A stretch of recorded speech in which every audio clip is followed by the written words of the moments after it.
Thank you for joining Cutting Edge Capital for our discussion with CoPeace. I am Erin Brooks, Cutting Edge Capital's Marketing and Communications Associate.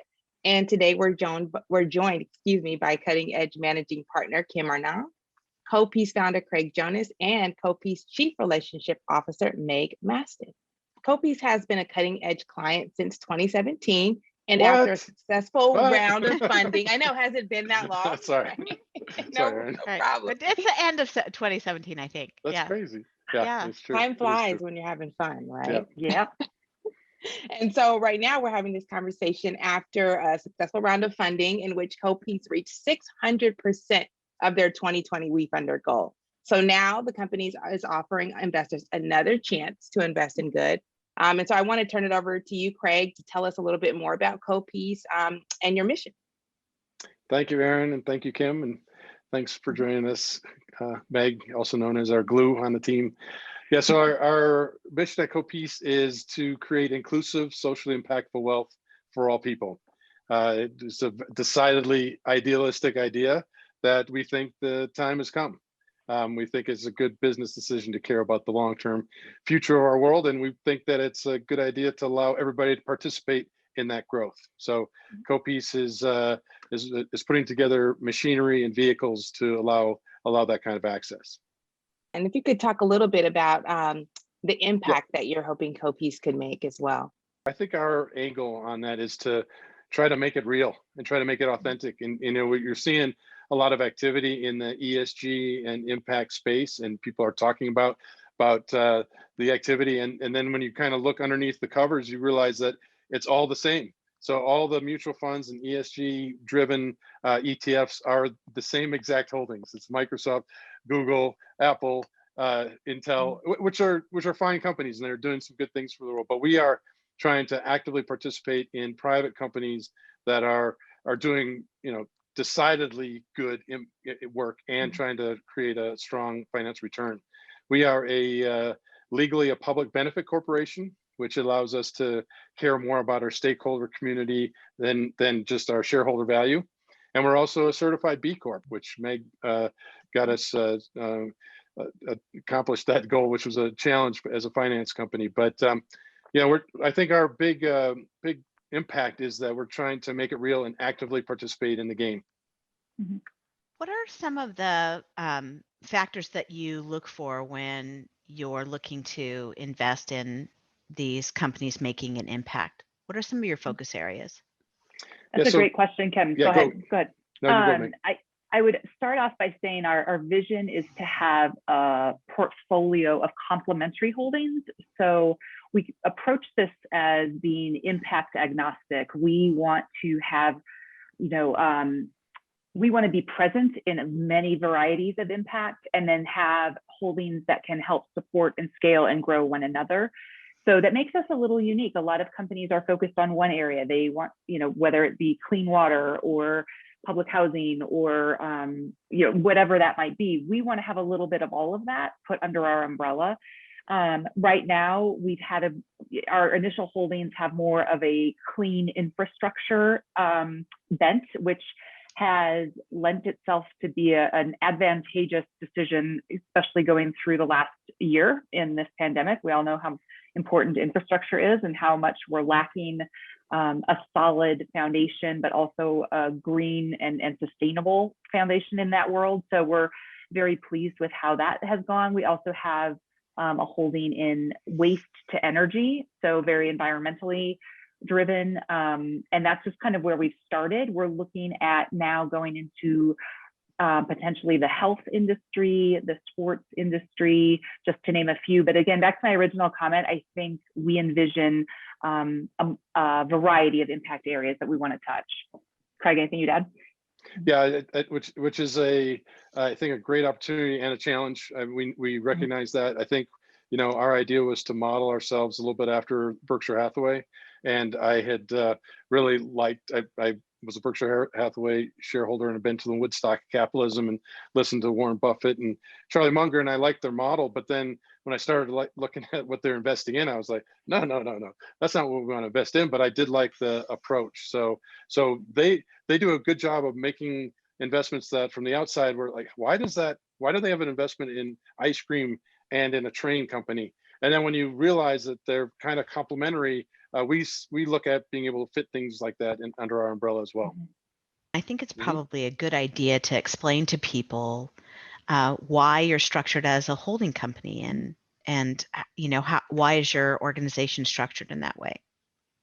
We approach this as seeing gaps in the strengths of real impact companies. In other words, they had a great idea, they had a great team of people, but perhaps they lacked the financial sophistication to really look at their projections and create a financial model that was sustainable over time.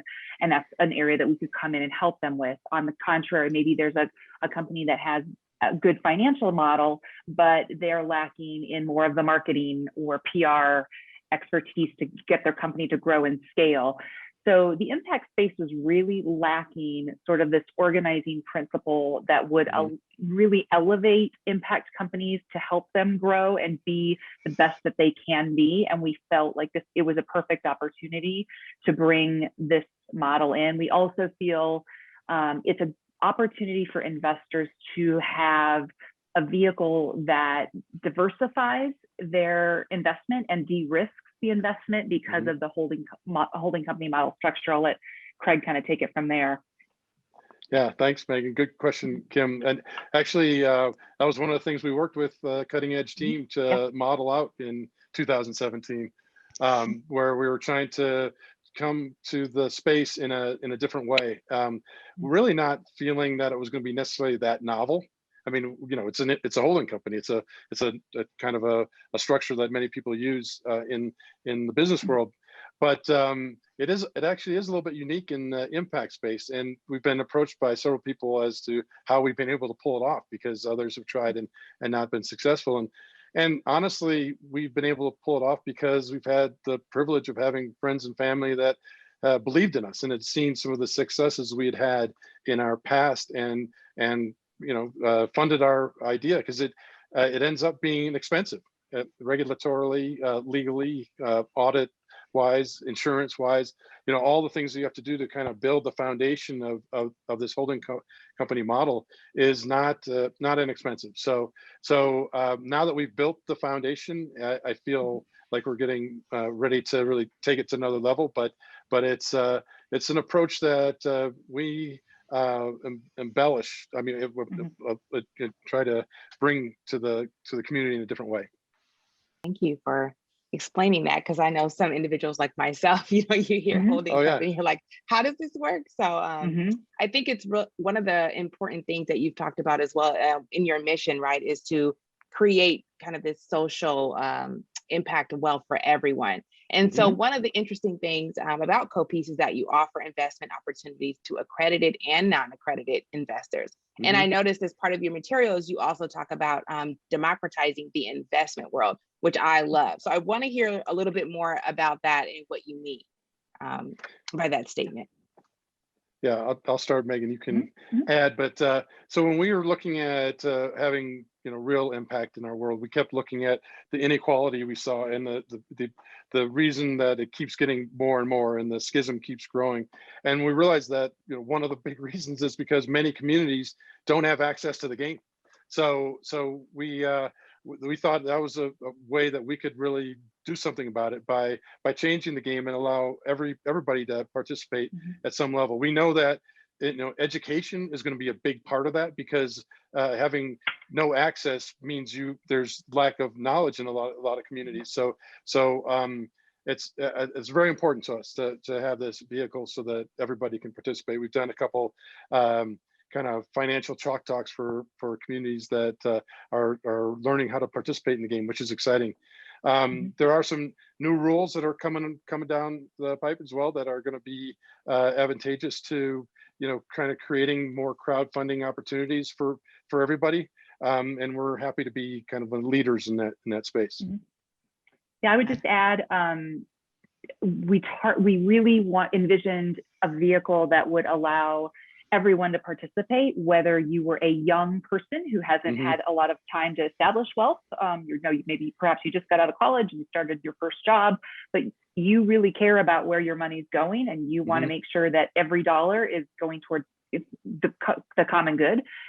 Or you're someone that just hasn't had the opportunity to establish wealth. And prior to this, in order to be a quote unquote investor, you had to either be a high net worth individual and or really do your research and due diligence on public or private companies to invest in them, do your homework, be very knowledgeable. And that's not the average person. So many people are not economics majors or finance majors and don't understand all of that. And so, through what we currently have as a crowdfunding raise, we allow people to participate at a very low entry point and feel good about where that's going. And that's really kind of part of that democratization process is opening it up to everyone. Ironically, in the impact space is actually worse in a lot of ways. So you had to have a lot of wealth, and you had to have this kind of access to these people that had access, it made it even worse for many people in the impact space. So I think creating these vehicles are extremely important for our time. We tell the story about young people, especially having access to information. They're not going to be okay investing in the kind of things that my mom and dad invested in. And my mom and dad were very socially justice minded, and were aghast, honestly, when I said, hey, that mutual fund you have has 10% for-profit prisons, 10% oil and gas, 5% firearms, but it wasn't a unique problem for them. It was everybody had those same mutual funds. So that's not okay. Well, it was never okay.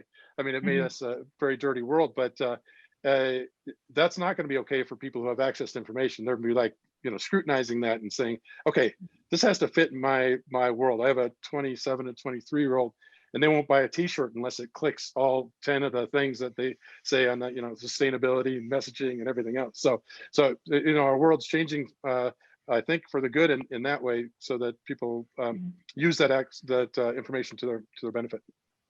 Right. I remember our first conversation really about some ideas you had about where you wanted to see this company go, and that idea of being open both for everyone to invest, but being open as far as transparent was really struck me as interesting and strong before you had even necessarily built out the full idea of the company. So it's been a message that you've had from the very beginning, which I really appreciate and admire. Yeah, that was something that was very compelling for us as another impact organization and wanting to work exclusively with organizations that were doing good in the world. It was easy to form a partnership on that front. So and that's still coming through loud and clear on what you're up to now. I guess I have a follow-up question sort of in the investing round, and tell us what you're doing now as far as investment opportunities. So currently we have two vehicles in parallel. For the accredited investor world, we have technically a 506c, which doesn't mean a lot to a lot of people, but it, for accredited investors only at an entry point of X.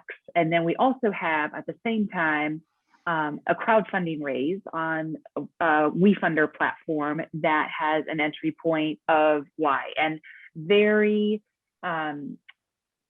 specific to those two demographics. The terms are very similar. That's also something that internally we've tried to keep consistent across the board. We never want to, how do I say this? We don't want to treat people differently according to where they're at in this game. We want the benefits to be the same. We want their voice to be the same. All of our shareholders have voting shares. So that's always been an important piece for us, is that no matter where you're coming in at, we treat everyone equally. So Yeah, I think one of the things that's different, I mean, we're seeing a lot of crowdfunding activity. I think I'm invested in 20 of them because I'm a sucker when I say, oh, this is what's going on. I want to support that. It's cool. But most of the time it's for, future consideration of potential possible stock. In our case, kind of in line with what Meg was talking about, we're actually providing a real equity in our crowdfunding as well as in our accredited raise, and a cumulative dividend return. So I don't know if we've done a good job of letting everybody know that, but that's quite different compared to most crowdfunding that's going on. So we're in this long term. It's a long term hold. We consider ourselves kind of the anti-VC, where we say, internally, that zebras fix what unicorns break, so that, companies that are just kind of going steady, doing real impact, strong return, and just, we're not looking for 100x return. We're just looking for companies that are real and making it happen.